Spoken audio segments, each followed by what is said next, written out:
What up, football world? It's your boy Rick here with Danger Zone Sports, back with a brand new Giants video. The New York Giants were defeated by the Cincinnati Bengals by a score of 17-7. This was an incredibly frustrating and ugly game from the Giants as their offensive woes continued on primetime and at home. The defense was up to the task though against a high-powered Bengals offense. They held them in check the whole game pretty much, except for, wait, let me check my notes. A 47-yard touchdown run to Joe Burrow off of a 3rd and 18 on the first drive of the game. That's unacceptable. I don't give a shit how well the defense played last night. They fucked up on that drive. They let Geno Smith do the same shit at the end of the Seahawks game last week. Only difference is he didn't score.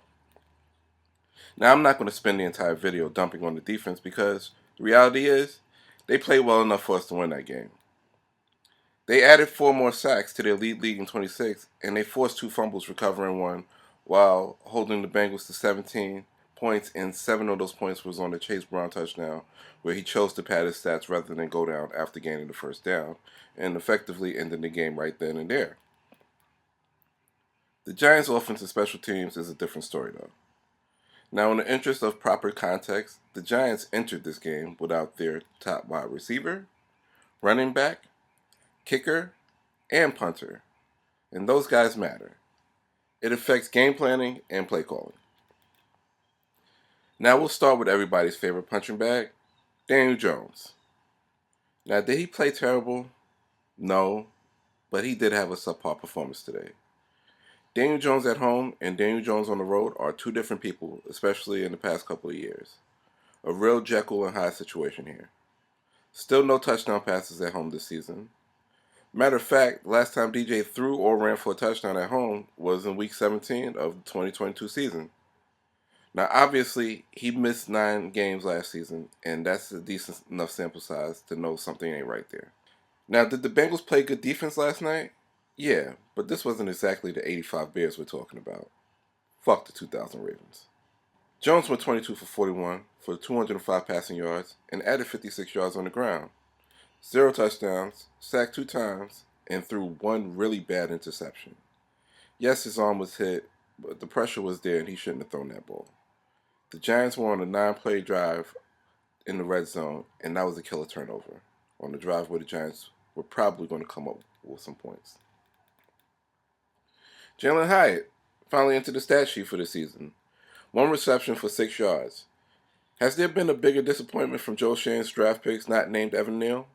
This kid is a Blitnikoff Award winner with speed and hands, and you're telling me we can't get him more involved in these games other than the occasional missed shots down the field?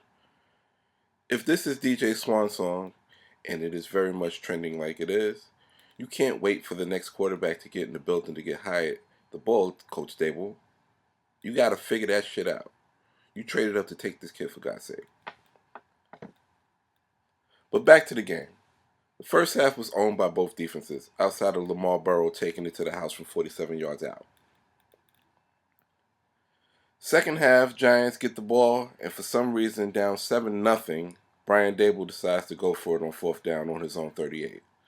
Now, of course, the Giants don't convert, and now the Bengals now have their best field position for the game so far.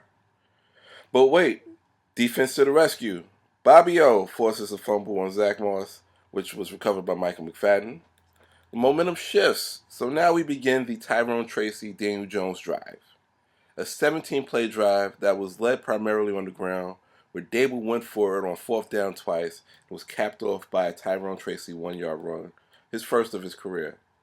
Another stellar game from the rookie as he tallied 107 scrimmage yards and 1 touchdown in his 2nd career start. He's looking like a real steal of a pick in the 5th round. I'm excited to see the combination of him and Neighbors in the future. But now we have a tie game. The Bengals responded with their own 10-play drive, which netted them 3 points. The Giants responded with an 11-play drive, but Greg Joseph missed the field goal from 47 yards out.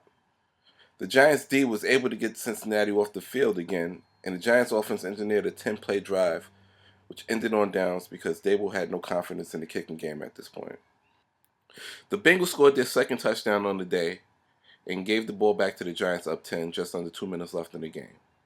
The Giants drove it down the field in field goal range in under a minute and opted for a field goal, needing to score twice with very little time left. And Greg Joseph missed another field goal, this time from 45 yards out. And that's all she wrote.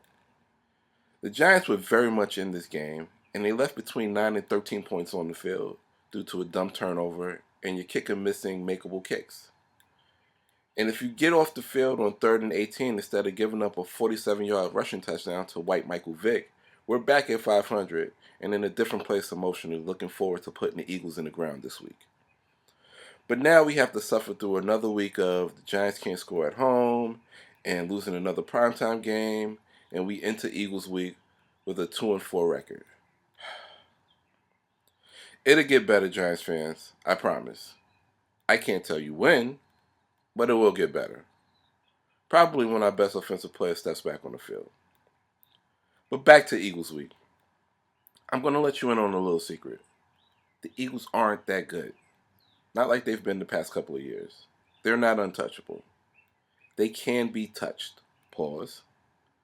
And in order to touch them, you're going to have to score mother blanking touchdowns when they are there to be scored, and you make your mother blanking field goals. And the way this offense has looked at home, the defense cannot afford to have one bad play resulting in a very long touchdown because we won't recover from it. We're a month and a half into the season, and unfortunately, that is what it is. But that's all I got. Thanks for listening. Don't forget to like, subscribe, and comment to let me know your feedback. I look forward to bringing you the next video. Once again, it's your boy Rick, and I'm here signing off. Peace.